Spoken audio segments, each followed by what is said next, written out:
el tiempo que se me ha asignado para la intervención, voy a centrarme en un conflicto que quizás, como ha tenido menos fortuna historiográfica que otros, pues convendría aclarar, que es la sublevación que se produce en el Reino de Aragón en 1591, después de la llegada de Antonio Pérez al reino, de su fuga de Castilla y su refugio en Aragón. Lo dejo ahí para situar el asunto, porque no es cuestión tampoco de profundizar en el desarrollo. Y además, bueno, lo cierto es que en la propia intervención se darán algunos datos más precisos sobre lo que ocurre en Aragón a partir de esa llegada de un elemento que constituye, me refiero a Antonio Pérez, constituye el detonante de un conflicto por una serie de razones, bueno, bastante variadas. Bien, lo cierto es que la presencia del pueblo en el conflicto es algo que nos encontramos reflejado ya en las narraciones que se hacen en el propio contexto. Nos encontramos en los relatos de los cronistas, por ejemplo, referencias constantes a términos como vulgo, pueblo, plebe, masa, turba, que tienen una participación activa. Claro, cuando uno empieza a rastrear qué hay detrás de esos términos es cuando en los cronistas se encuentra más bien poco. Por un lado, es un grupo indiferenciado de personas. No sabemos exactamente quién hay detrás, más allá de algunas menciones a algunas cuestiones que se identifican ahí en la diapositiva. Por un lado, la baja extracción social. Se alude a que son personas de capa parda, por oposición a los miembros respetables de la sociedad aragonesa que llevan capa negra. Por lo tanto, esa diferenciación define el origen, pero no tenemos más detalles. Se alude también a que ejercen oficios despreciables. Se habla específicamente, aunque yo entiendo que con un tono genérico, no porque sean personas que se dediquen a ese tipo de oficios, pero son oficios despreciables y, por lo tanto, para degradar a esa masa como agente político y, bueno, hacer una utilización, como diré a continuación, interesada, pues se dice que al fin y al cabo aquí los que se sublevaron fueron zapateros de viejo, cortadores de carne, jiferos o azacanes. Jiferos son matarifes y azacanes son acarreadores de agua. Se alude también a la condición marginal. Se mencionan unas cuantas minorías, tanto religiosas, también de personas que no están en sus cabales, locos, también niños, por razones lógicas, ¿no? Que no son personas todavía formadas. Delincuentes, presencia de delincuentes, al hilo de que hay unos fueros que se presentan como muy favorables a los reos, pues se dice que Aragón es un refugio de delincuentes y, bueno, pues en una circunstancia como esta, en la que se produce una asonada, pues aparecen entre los protagonistas delincuentes que están allí a sus anchas porque las autoridades no pueden perseguirlos y, bueno, aprovechan el momento y se manifiestan. Y también otro término, gitones, que después de mucho buscar, pues se puede identificar con vagabundos, personas de tránsito, que también es algo que solemos encontrar no solamente en este conflicto, quiero decir, esto es el detalle de lo que ocurre en 1591, pero a poco que uno consulta relaciones de otros conflictos en otros espacios, pues también aparecen referencias a alguno o a algunos de estos elementos. También se alude al origen extranjero. Bueno, pues no me siento muy identificado a pesar de la coincidencia en el apellido, pero los gascones, es verdad que hay mucha inmigración francesa al Reino de Aragón y, bueno, pues se alude en varias ocasiones a que hay gascones implicados y que incluso se les descalifica también como agente medianamente sensato porque gritan cosas que oyen pero no saben lo que gritan, porque como tampoco hablan bien el idioma castellano, pues evidentemente es un elemento también que permite dejarlos pues en una categoría marginal. En resumen, se trata de elementos que definen un comportamiento colectivo, irracional, eruptivo y manipulable. Desde luego, esto no es casual que se presente así, porque los cronistas lo utilizan de manera interesada, como ya he dicho antes. Por un lado, hay un uso apologético, es decir, cronistas aragoneses y alguno que no lo es también, que lo que vienen a decir es, bueno, aquí fue Antonio Pérez, unos cuantos amigos suyos y una masa indiferenciada que están detrás. Entonces, se relativiza lo que ocurre y además se exime a los grupos superiores de la sociedad de cualquier responsabilidad. Y de la parte crítica, pues también se suele utilizar la presencia del pueblo precisamente por todo lo contrario, porque aunque fuera un movimiento que pudiera tener algún tipo de razón y que generara bueno, pues una respuesta más o menos ordenada, el intento de ampliar la influencia para que participe también el vulgo hace que se constituya en un elemento agravante. Y eso los cronistas, sobre todo castellanos, que hay unos cuantos que recogen lo sucedido, narran lo sucedido, pues también lo presentan así. En cualquier caso, se ve con claridad que hay una falta absoluta de análisis interno de la categoría. Andando el tiempo, nos vamos a encontrar la misma falta de análisis en la historiografía del siglo XIX. No me voy a detener mucho y ahí aparecen pues bueno, una serie de notas de tipo general. Por un lado, nos vamos a encontrar una historiografía liberal de tintes conservadores que reproduce esa imagen negativa que se ha creado desde finales del XVI y a lo largo del siglo XVII.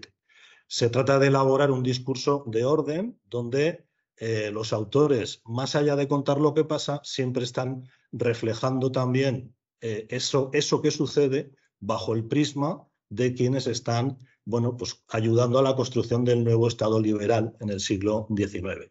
De esa manera, el pueblo, así indiferenciado, irracional, etcétera, pues es un elemento que puede ser manipulable y utilizable para resistir a la monarquía, que se presenta como un elemento unificador, modernizador, que está impulsando ese Estado liberal.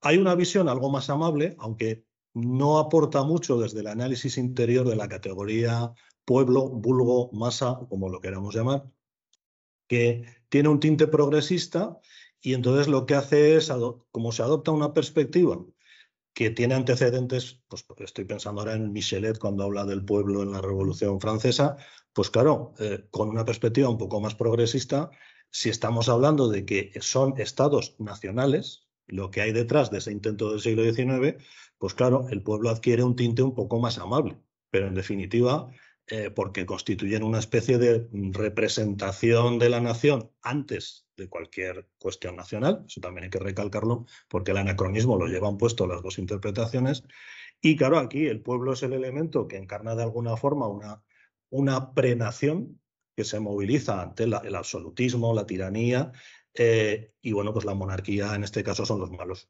La monarquía y sus servidores se empeñan en gobernar de una manera absolutista. Claro, aquí se traducen lógicamente las luchas políticas del siglo XIX. Pero insisto, ninguna de las dos perspectivas historiográficas nos añade información concreta sobre qué hay detrás de esa etiqueta de pueblo, de masa, de vulgo, etcétera, que se sigue utilizando en cualquier caso y resulta útil desde un punto de vista historiográfico.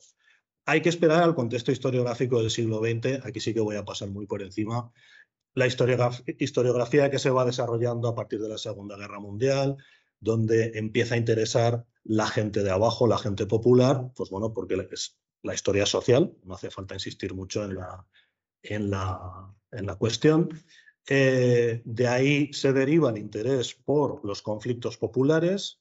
La expresión es muy gráfica y la obra de Georges Roudet yo creo que todavía sigue siendo muy útil, poner caras en la multitud, tratar de descubrir qué hay detrás de esos términos y bueno, pues ahí nos encontramos con la historiografía marxista británica, de la cual Roudet es un buen ejemplo, pero también otros autores de otros entornos marxistas, Joseph Maček con sus trabajos sobre los husitas o Boris Porsnev con la investigación sobre los movimientos populares en el siglo XVII y también desde un ámbito pues, más conservador, tanto Roland Mounier como Yves-Marie Berset también aportan enfoques nuevos para rastrear desde un punto de vista de la composición social que hay detrás de esos levantamientos.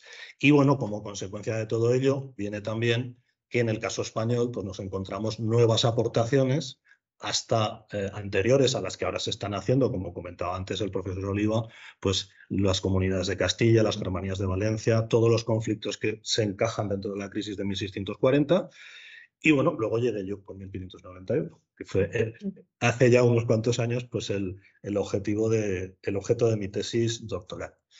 Bien, al analizar la rebelión de 1591, realmente queda muy claro en la documentación y, curiosamente, también en algunas fuentes secundarias no trabajadas hasta ese momento, que sí que hay participación popular. Yo ahí he puesto unas cuantas categorías, unos cuantos nombres, no los voy a enumerar, no voy a someter a los asistentes a semejante tortura ahora, pero sí me interesa la variedad de personas que se podrían englobar dentro de ese gran cajón desastre en el que resulta que se constata pues, que bueno, detrás de esa cuestión del pueblo, el vulgo, pues nos encontramos personas concretas, insisto, con una gran variedad. Hay algunos que no estoy muy seguro de si, porque los juristas en realidad no son vulgo, no son clase baja, evidentemente, pero bueno, ciertamente tienen a veces participaciones dentro del sistema institucional, en este caso del aragonés, pero también se manifiestan dentro de otras actividades ajenas a las propias de los juristas. De la misma manera que los ciudadanos pues también participan, no dejan de ser también ciudadanos, buena parte de los juristas, miembros de la ciudadanía en este caso de Zaragoza, fundamentalmente, igual que los notarios, igual que los médicos, forman parte de una comunidad política bastante bien establecida, pero claro, cuando hay un motín también están ahí. Entonces, las propias crónicas ya han dejado muy claro que hay algo ahí informe. Claro, si uno se mete, resulta que te encuentras precisamente cuando entras a analizar a través de las fuentes, pues sí, ciertamente hay labradores, hay artesanos por ir de abajo arriba, pero también en esos momentos en los que se grita a las autoridades, se pide la cabeza de alguien, se apellida libertad, como también nos contaban antes, bueno, pues también están estos otros hombres. ¿Hasta qué punto en ese momento no se han transmutado en algo cercano al vulgo? Porque desde luego están actuando contra el propio orden establecido, contra las instituciones. Esta es una cuestión que por lo menos merece alguna reflexión. Y por supuesto, no intento equiparar en ningún caso la categoría social de todos los que aparecen ahí. Hay una gama bastante amplia de condiciones sociales, de situaciones más o menos privilegiadas, mejor encajadas dentro de la sociedad, pero son nombres que se pueden identificar y que forman parte de ese magma, por utilizar una expresión también casi volcánica, que en 1591 efectivamente se convierte en una erupción y da lugar al conflicto. ¿Qué actuaciones acometen estos hombres? No voy a entrar en los detalles concretos porque nos alargaría en exceso la intervención, pero inicialmente hay un grupo de personas en el entorno de Antonio Pérez que le facilitan ayuda material, desde facilitarle la fuga de Castilla. Hay algunos que podríamos identificar como personas del pueblo involucradas. También está el conde de Aranda y también está el duque de Villahermosa, pero bueno, estos van por otro camino, lógicamente. Y luego, cuando ya está en la cárcel de los manifestados de Zaragoza, pues le llevan comida, le llevan ropa. Ese tipo de cuestiones se puede identificar perfectamente. Además, en alguna de sus obras él también deja caer algún nombre. El propio Antonio Pérez eso lo hace y nos facilita algo la tarea a los historiadores. Luego, claro, volviendo al tema de los juristas, pues le aportan orientación jurídica sobre cómo defenderse, sobre cómo, aunque él viene ya bastante sabido. Él sabe que aquí en Aragón hay unos fueros bastante favorables a los reos, con una serie de garantías muy importantes, y bueno, él sabe Pero a la hora de diseñar estrategias, pues sí que es cierto que en su entorno se mueven unos cuantos juristas para aconsejarle y diseñar todas estas cuestiones. Desde luego, es reiterada la participación en juntas y reuniones más o menos organizadas, más o menos espontáneas, pero siempre nos encontramos presencia de artesanos, de labradores y de algunos o varios o muchos, depende de los casos, de esos grupos sociales que identificaba en la diapositiva previa. También hay unos cuantos documentos de queja que se presentan a las autoridades aragonesas pidiendo que hagan algo para defender los fueros, porque tanto la operación contra Antonio Pérez como la reunión de un ejército que acaba ordenando Felipe II, se entiende que son agresiones contra el reino. Y, como digo, hay varios documentos en los que varias personas de distinta gama social firman y piden a los diputados que investiguen y que salgan a defender los fueros.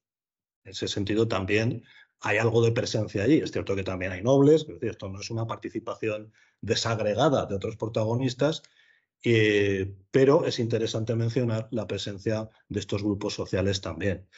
Desde luego, volviendo una vez más a los juristas, es cierto que la Diputación y el Justicia de Aragón tienen un cuerpo de juristas a su servicio, oficiales, pero también se pide orientación, incluso conservamos alguna por escrito, aunque fragmentaria, a una serie de juristas que no forman parte de ese establishment institucional. De manera que también nos encontramos con que, de alguna forma, hay un grupo de juristas que avalan la decisión final, que es declarar la resistencia a las tropas de Felipe II. Desde luego, a partir de aquí nos encontramos más, digamos, de manera más clara la presencia de la población. La producción y difusión de pasquines, que también está ligada a Antonio Pérez, pero claro, Antonio Pérez por sí puede inspirar, compuso seguramente una parte de los pasquines, o una parte no podemos saber como cuánto de amplia esa parte, pero a la hora de sacar copias o de difundirlos, pues hay una serie de personas ligadas a la enseñanza, hay un par de maestros, un poeta, que además arrastran a estudiantes, que son los que hacen de copistas y luego son los que distribuyen. También había un par de impresores, pero curiosamente no se conserva ningún pasquín impreso, supongo que porque valoraban su cabeza bastante y entonces... claro, identificar a un impresor es bastante sencillo. Una cosa es salir a gritar a la calle y otra que corran cosas que has impreso tú, ¿no? Entonces, en ese sistema de difusión también ha salido por aquí hasta qué punto esto se podía difundir. Creo que era Tomás Mantecón el que planteaba algo al respecto. Pues es verdad que los pasquines encuentran difusión porque hay quien copia, quien distribuye y quien lee. Porque la lectura oral colectiva también es un mecanismo muy interesante.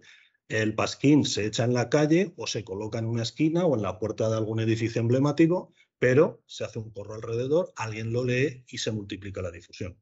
Entonces, en ese sentido, ahí la población también participa y tenemos incluso algunos, afortunadamente, pues algún nombre concreto, ¿no? Desde luego, la movilización de la población a través de los gritos, los rumores y, hombre, condicionando en alguna ocasión pues algún eclesiástico para que toque la campana de la parroquia para que llame a la gente a que salga, porque claro, la señal de emergencia de la campana funciona todavía muy bien en el siglo XVI, ¿no?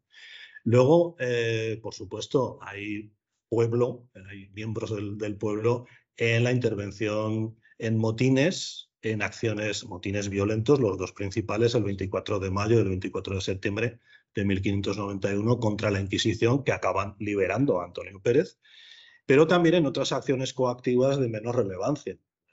Gritos, persecución en algún caso, bueno, pues ese tipo de cosas también suelen aparecer personas concretas, a veces de extracción social inferior. Es interesante el control de las puertas de la ciudad, en este caso por varios gremios de la ciudad.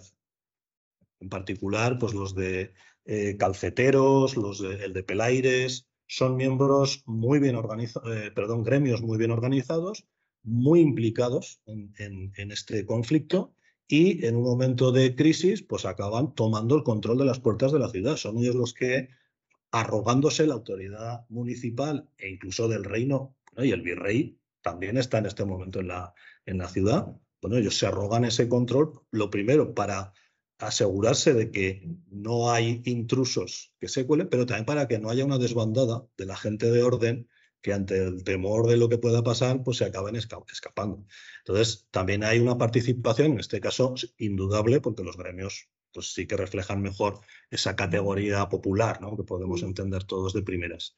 Después también el alistamiento en el ejército que se acaba generando es un ejército muy modesto, unas 1.500 personas podemos calcular, no llega a entrar en batalla tampoco, se produce una desbandada al final, pero en ese alistamiento del que lamentablemente se conoce el nombre del notario que hizo el alistamiento, pero no queda constancia allí para poder identificar a quién participó de verdad al completo, pues ahí sí que sabemos también que junto a personas de una extracción social más o menos elevada, pues también hay presencia de estos grupos sociales.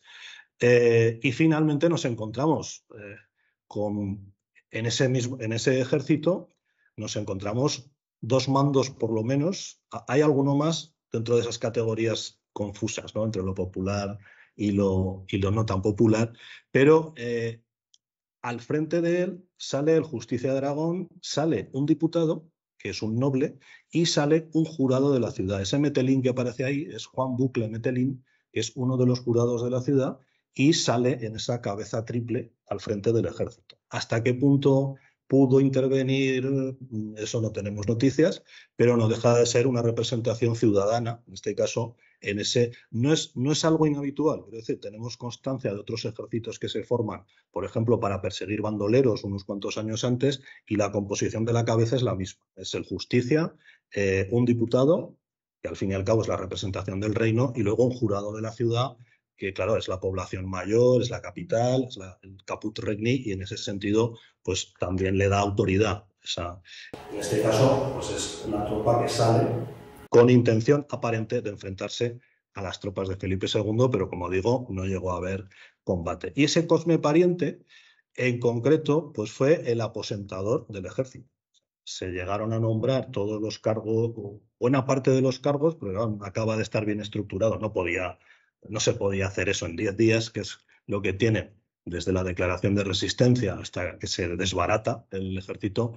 Pues bueno, pero sí que se nombran capitanes, alféreces, y también entre los personajes secundarios pues está este Cosme Pariente, un poeta al cual estos días además, revisando un poquito internet, pues he descubierto que Cervantes lo menciona en la Galatea, a Cosme Pariente, al lado de los hermanos Argensola, por ejemplo. Es decir, una cosa, yo no había encontrado la noticia, ya digo, hasta hace unos días.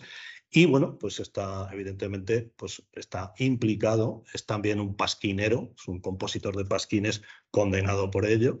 Y bueno, pues forma parte también de este conjunto tan diverso que, insisto, la etiqueta pueblo o vulgo es muy cómoda, pero aquí empieza uno a zozobrar, porque se plantea dudas, evidentemente. No sé si para un final de sesión esto ayuda tampoco al auditorio, pero en fin, se trata evidentemente de investigar y de hacerse preguntas, ¿no? Claro, resumiendo mucho, consecuencias para los elementos populares, sin duda.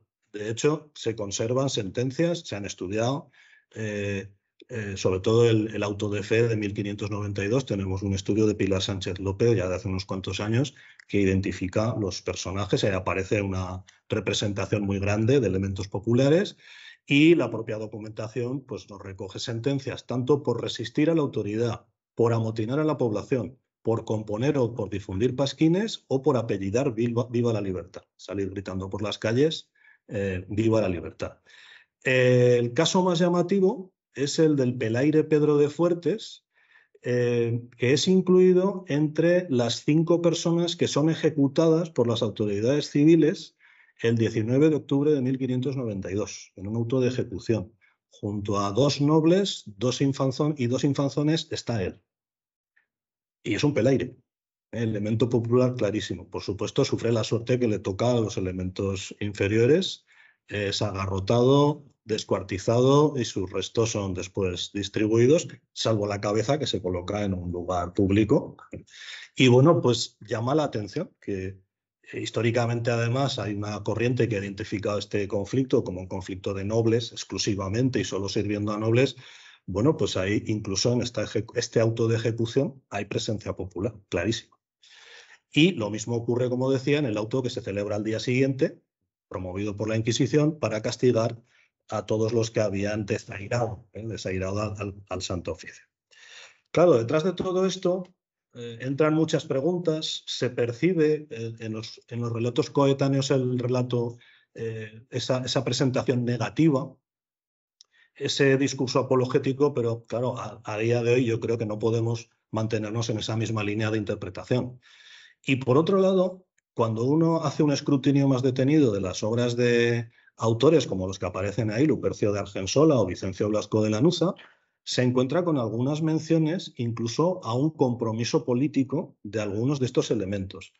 Claro, cuando se dice que la mayor parte del vulgo eran labradores y pelaires, que hay gran número de esta gente en esta ciudad, y se añade, y no son como en otras de España rústicos, sino muy pláticos, valientes y atrevidos, y sobre todo muy celosos de las leyes, pues ya hay como una cortina que se empieza a agitar.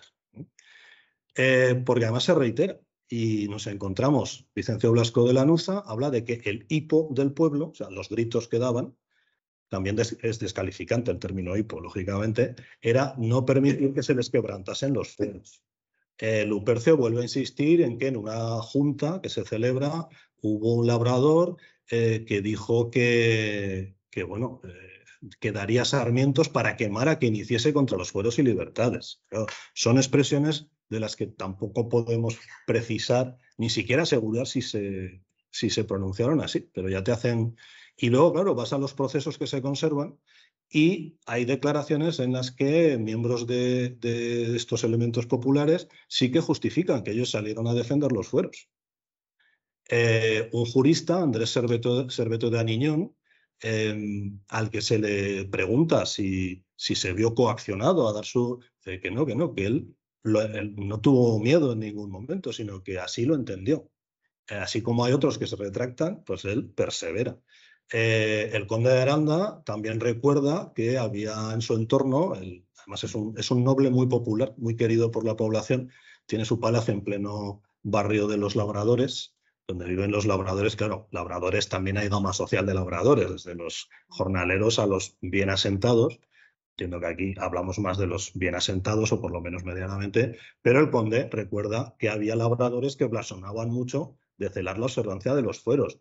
En uno de los pasquines se elogia a los labradores que han participado en el motín del 24 de mayo, y todo lo que dice ahí, no lo voy a reproducir, se dice, bueno, que hay que cantarlo también de ellos, que han salido a defender los fueros. Claro, ¿esto hasta qué punto refleja la realidad o no? Pues ahí a uno le siguen entrando dudas.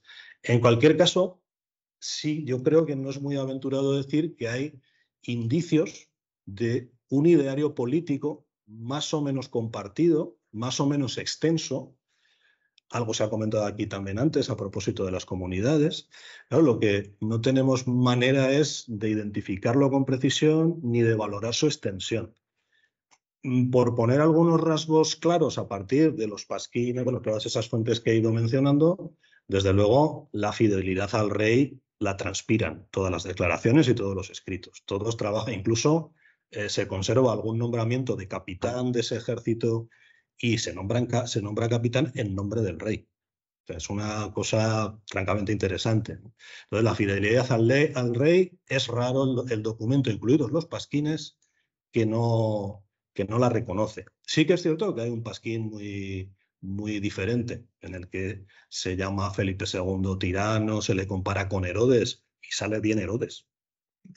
Porque al fin y al cabo había un vaticinio de que Herodes, el niño recién nacido, al final lo destronaría. Sin embargo, a Felipe II nadie le está discutiendo ni el cetro ni la corona, y se comporta como un tirano.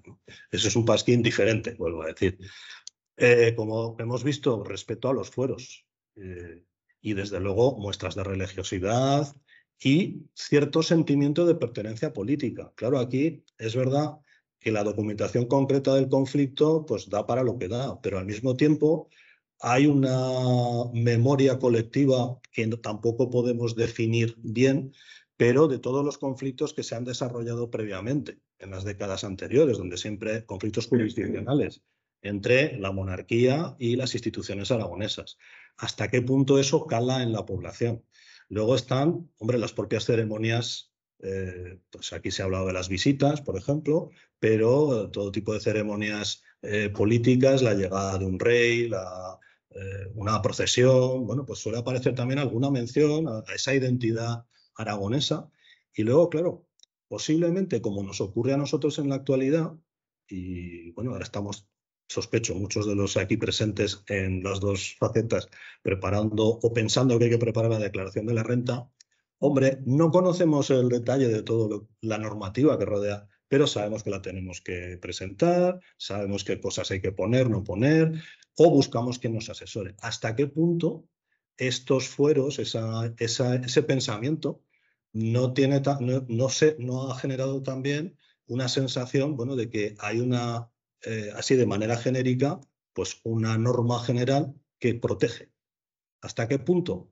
Hombre, en la ciudad posiblemente más que en el ámbito rural, porque no podemos perder de vista que estamos hablando de una sociedad tardofeudal, donde hay vasallos, son sujetos a los señores, pero claro, son las ciudades, se suele amortiguar bastante. ¿Hasta qué punto no hay también esa percepción de que si yo tengo un problema puedo acudir a los fueros? Y hay casos, por ejemplo, de moriscos que denuncian en concreto al abad de Rueda porque los maltrata y se amparan en los fueros y van al juez, al Justicia de Aragón, además, y le reclaman. Y el Justicia de Aragón les da la razón. Parece que los está explotando más allá de lo que marcan los fueros. Entonces, todo este tipo de cosas sospecho que pueden haber generado también un embrión de pensamiento o de sentimiento. No me atrevo a definir qué etiqueta puede ser la mejor. Claro, esto ya son conclusiones inseguras. Pero además, ¿qué extensión alcanza esto en los grupos populares? Porque también hay algún testimonio que dice que había un noble que se reunía con labradores, con artesanos y que les interpretaba los fueros. Claro, es como pongo en el segundo interrogante, ¿es un ideario que se genera de forma autónoma o está inducido? ¿O parte y parte? ¿Y en qué porcentaje se podría añadir? ¿Hasta qué punto son pensamientos autónomos o les vienen inducidos por alguna gente que moviliza? Del mismo modo, la movilización en defensa de ese ideario, que es lo que lleva al conflicto, a la rebelión de 1591, ¿hasta qué punto intervienen también los vínculos? Este Pedro de Fuertes que mencionaba antes está dentro del círculo clientelar del duque de Villahermosa, pero al mismo tiempo es una cabeza importante dentro de los artesanos. Entonces, ¿hasta qué punto se influye? Y dice, bueno, soy fuerista, creo que esto hay que resistirlo, hay que protestarlo, pero el duque de Villahermosa al mismo tiempo también está dentro del bando crítico con determinadas cosas que hace Felipe II. ¿Hasta qué punto estira el duque de Villahermosa del pelaire o hasta qué punto actúa autónomamente? Esa es una cuestión que tampoco podemos. Y bueno, por acabar con alguna conclusión un poco más sólida que todo esto, que no dejan de ser reflexiones, en mi caso ya un poco cronificadas, porque esto ya en la tesis me lo fui planteando y no acabo de encontrar manera de responder con un poco de solidez, ¿no? Pero ciertamente lo que sí queda claro es que esa etiqueta tan vaga, a pesar de ese efecto tan negativo que causa al leer las primeras descripciones que se hacen, pues al final lo que nos encontramos mayoritariamente son personas más bien de orden, que están relativamente bien asentadas dentro de la sociedad y que al final, bueno, pues recurren a la violencia en un contexto extraordinario como es este, en el que además se plantea una encrucijada importante: la defensa de los fueros o la defensa de la autoridad del rey. Insisto en lo que decía a propósito del pasquín donde aparecía Herodes, ¿no?